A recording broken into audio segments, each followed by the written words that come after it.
911, what is the address of your emergency? 78. Help! Aliens about 1 operator 6180. What's the address of your emergency? 1797 Sumter Street. We're being robbed at gunpoint. No. They're following me to my house. The guns are already out. She's shooting. Okay.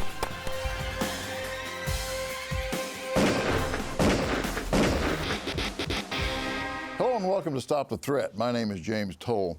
On today's episode, we take you to Pennsylvania for a reenactment which we have entitled Anonymous Sale. Thank you all for joining us. And I want to start this out by throwing a question on the table that has something to do with today's reenactment, but I'm going to throw it on the table really early. What are some of the things an armed citizen needs to consider before coming to the aid of someone who is in obvious danger?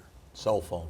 Cell phone? Be able to call 911, be able to identify yourself as the good guy, many things. But okay, I like that. Communications is one of the foremost things. Okay, get on there and get a hold of 911 as early as Get the cavalry possible. coming, and then it might alleviate some of your involvement. Okay, the situation is progressing rapidly. Maybe you don't have time for that first 911 call. What's going through your mind? Am my actions going to place me or anybody else in any further danger? Yeah, I like that. You know, because you've got to have some awareness over the intended and unintended consequences of what you're getting ready to do. Okay, someone, you know, the person's down on the ground. It's not this reenactment. The person's down on the ground. They're beating them with an object that's going to kill them. You don't have a lot of time to make decisions. You're going to do what?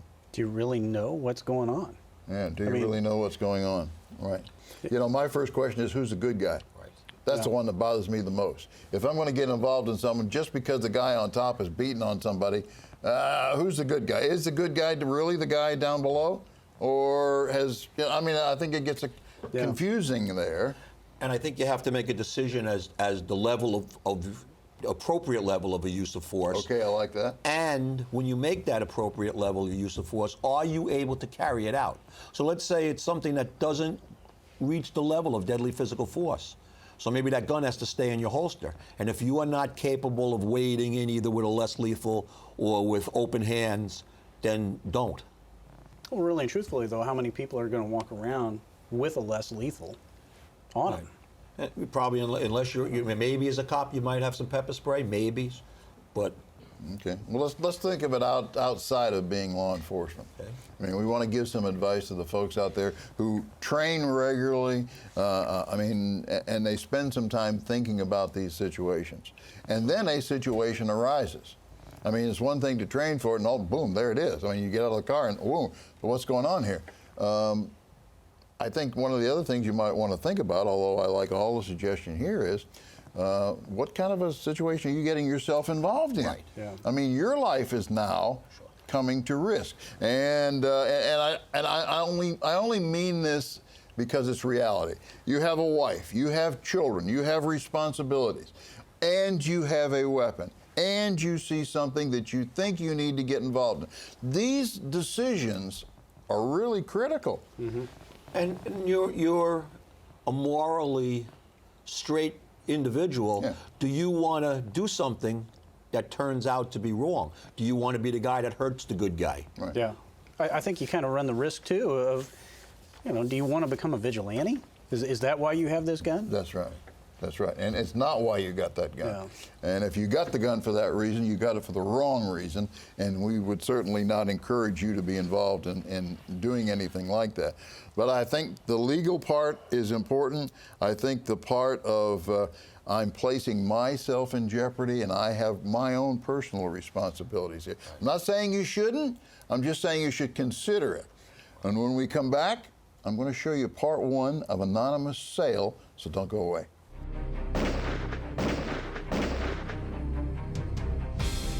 Thanks for coming back, folks. There's a lot of conversation going on right now off camera about the Good Samaritan laws.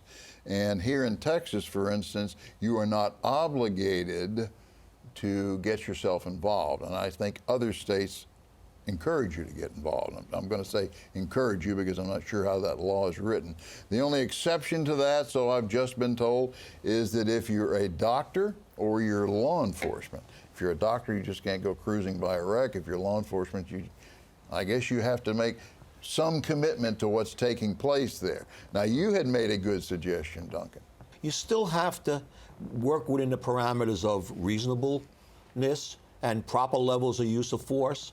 You know, getting involved may be a 911 call, or if somebody's in, you know, fear of, you know, serious bodily harm or death, then it might rise to deadly force. So you have, I mean, every situation is going to be dictated differently. Right, and it depends upon whether we're talking about a traffic accident and someone's hanging out of the window and there's, you know, blood flowing out, or as opposed to a crime that just took place. Right. So I mean, I think there is levels here, and I'm not sure I know the law well enough in each state. I apologize, but I don't know the law in every state, and maybe you can help me with that on public and social media. But I think you have an opinion on that, Rich? I think, again, it varies by state, and it depends upon the situation. You know, and it also goes back to, am I going to get involved? Am I going to get hurt? I think there's a lot of people out there who like to play that hero role, and I don't mean that badly. I'm just saying that if you haven't trained for that role, maybe one you want to give some thought to. But hey, let's watch part 1 of Anonymous Sale.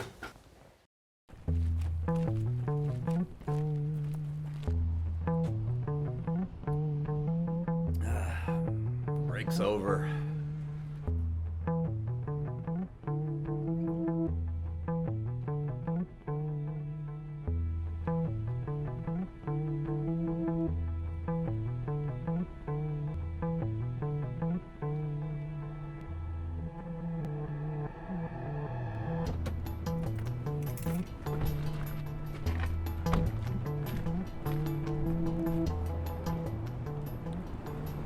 Hey, are you the guy with the phone? Yeah. Nice to meet you. Thanks for meeting me out here. Sure. I'm glad I found the place. Ugh, messy people.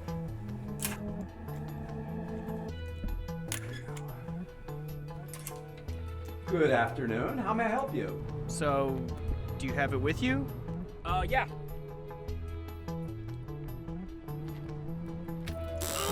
Let me know if I can help you. Oh my God.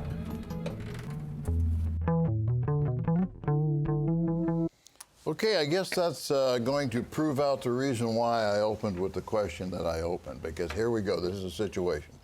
And he looks out the window and, you know, the first thing that kind of comes to mind is, what does he see from his point of view? What do you think he saw from his point of view, Rich? It really looked like our victim was doubled over, going forward, and the suspect had his arm punched out towards his gut, like he was holding something out there.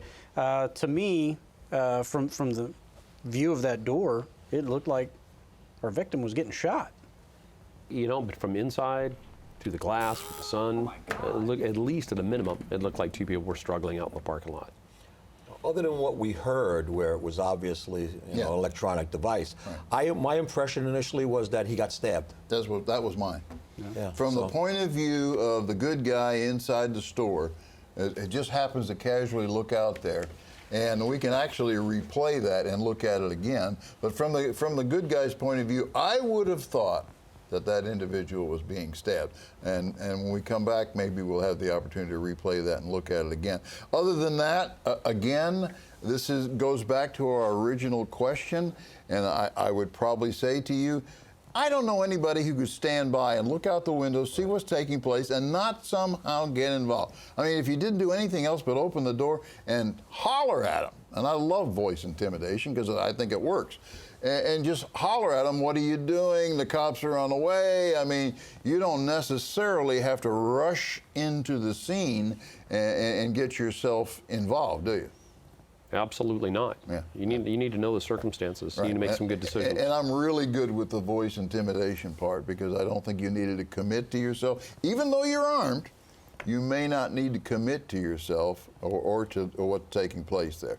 When we come back, I'm going to show you part 2. There's a lot to be learned here today. Don't go away.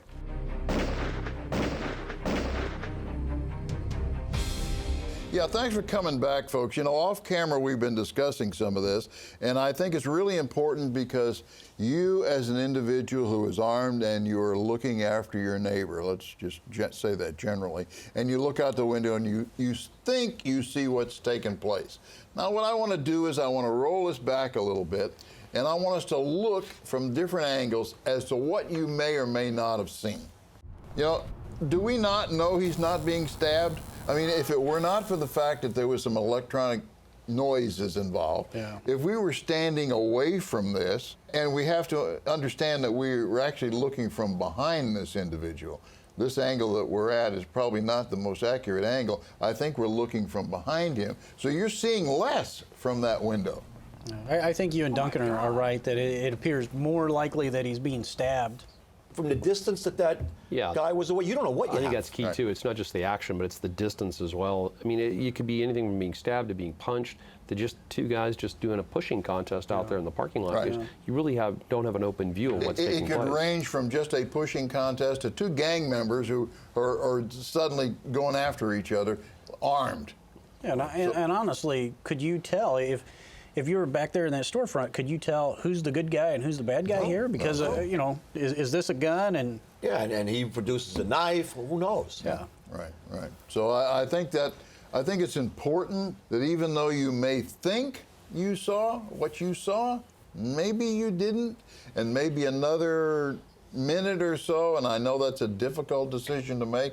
Let's analyze that a little bit before you go running into the situation. I think law enforcement would analyze that for just a second before they drew and started throwing lead downstream, right? I think in my case, what I would do here is try to get a position of cover and challenge, verbal challenge. Yeah. Hey, drop the knife, drop the gun, whatever, you know, and try to separate the two guys.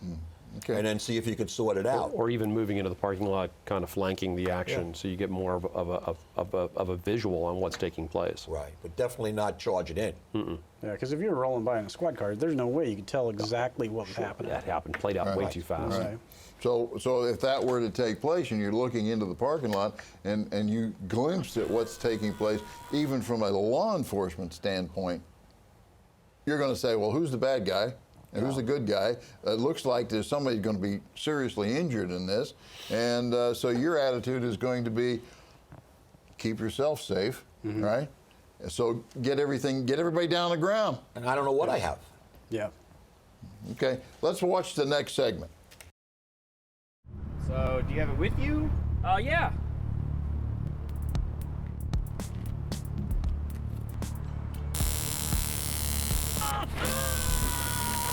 Hey, dude! Help! He's robbing me! I'll stop or I'll shoot.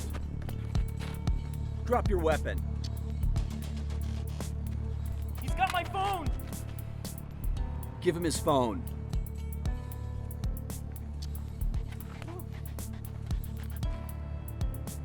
Get out of here!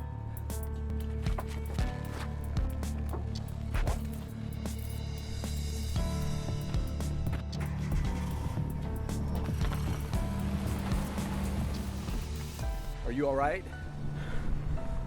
I think so.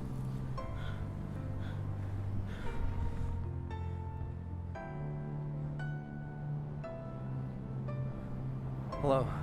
Someone's just been attacked with a stun gun in the mall parking lot. Send an ambulance. Yeah, send an ambulance and also send the police. I mean, I think we kind of left that part out, but that certainly would be the appropriate response to that. Okay, we saw what happened, and there was your conclusion. So anything changing here? As far as his initial response or as far as letting him go? Well, you know, there's a lot on the table here to discuss. Now, you know, and I don't think any of us are particularly comfortable with letting him go, but, you know, maybe that is the best thing. Well, you know what? He responded to it in aid of another. The situation quickly de-escalated itself. It got to a position where he possibly could have identified that stun gun, and he made a decision. And you know what? He really carried it out to the letter where it needed to be carried out to. There's no compulsion on his part to apprehend this guy or a reason to shoot this guy at this point.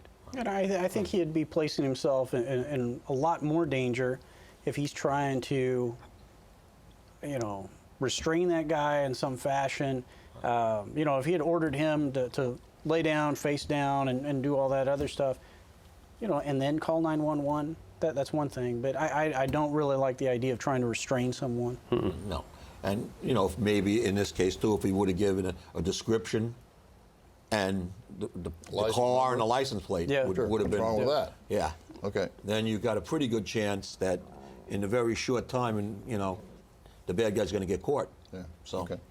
All right. I think I'd even roll it back a little further and say that there was no reason to meet someone in a parking lot for this deal.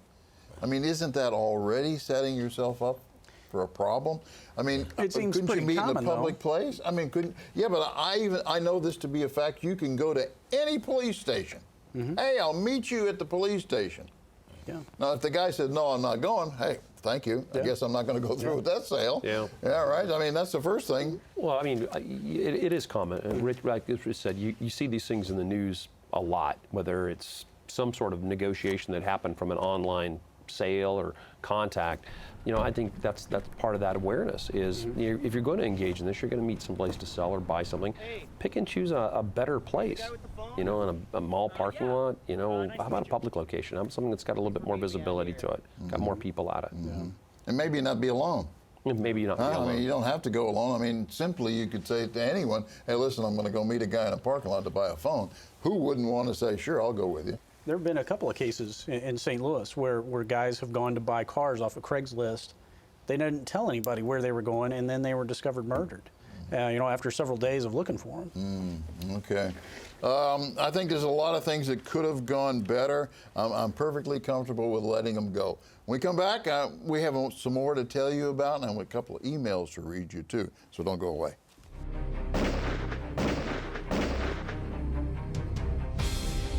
Welcome back, viewers. I think we have a pretty interesting reenactment today, and I know that I'm going to get a lot of emails from a lot of people with a lot of opinions, and I encourage that, so please do.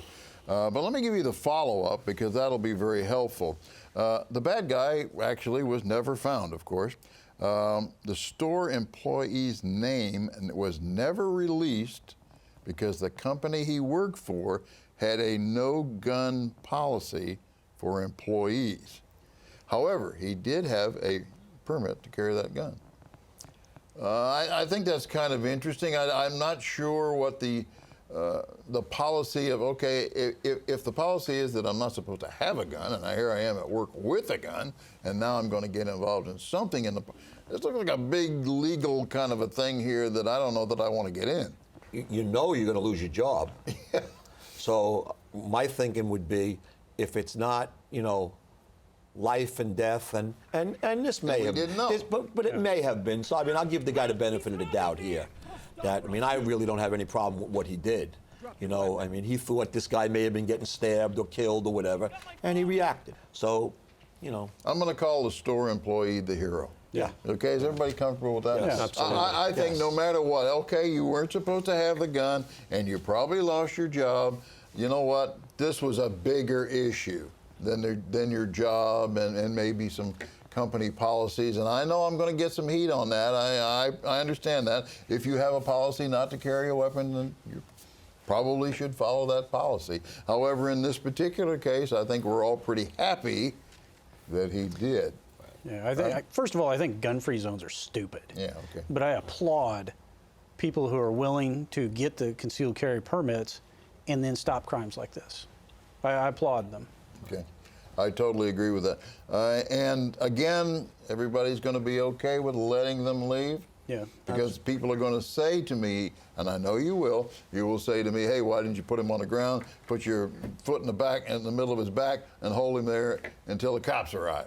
Well, his action alone in that was a method of de-escalation too. You gave him an option, you gave him an out. You didn't corner him into a position where the bad guy may have reacted. He said, get out of here. And he went. Get the vehicle number, get the license plate, let somebody pursue it after that. Yeah, because what do you do if he decides that he isn't going to comply with it? What if he has a gun? Yeah. Besides the stun gun? And you still don't really know who the other guy is. So you may be trying to take him into custody. The phone. Okay. Yeah, the guy with the phone. I mean, Yeah. you don't know what the beef is, what the relationship. Are they two gang guys? What's the where now the other guy and the two of them are jumping on you. And as a civilian, not your job to apprehend Not your role to apprehend the bad guy. You did what you thought was right, and I agree. I think we all agree you did what you thought was right. And like I said, I will get those emails from people who are going to say you should have kept him for the cops to arrive. I don't think so. I think I probably would have let the guy run. I don't see any circumstances that I wouldn't, based upon the information that we have. Would have been nice though to give out the information, vehicle information, description. That would have been the only thing I would have added. Plate, the obvious things would have been really helpful. So yeah, because the guy was never apprehended. Okay, so he's probably running around still committing crimes. But you know what? He's going to get caught. It's not your responsibility to be the guy who catches him. You're not law enforcement. You did what you thought was right. I do appreciate any comments that you may have for me at home. I do want to make a last statement here, and that is I'd like to repeat what I've said before on other shows. The reason why you might want to be armed is that the next terrorist attack will be witnessed by a good, law-abiding citizen before law enforcement sees it. You, if you're well-trained and well-armed, could save someone's life and change history. Do so. See you again next week. Be safe, be trained, be alert.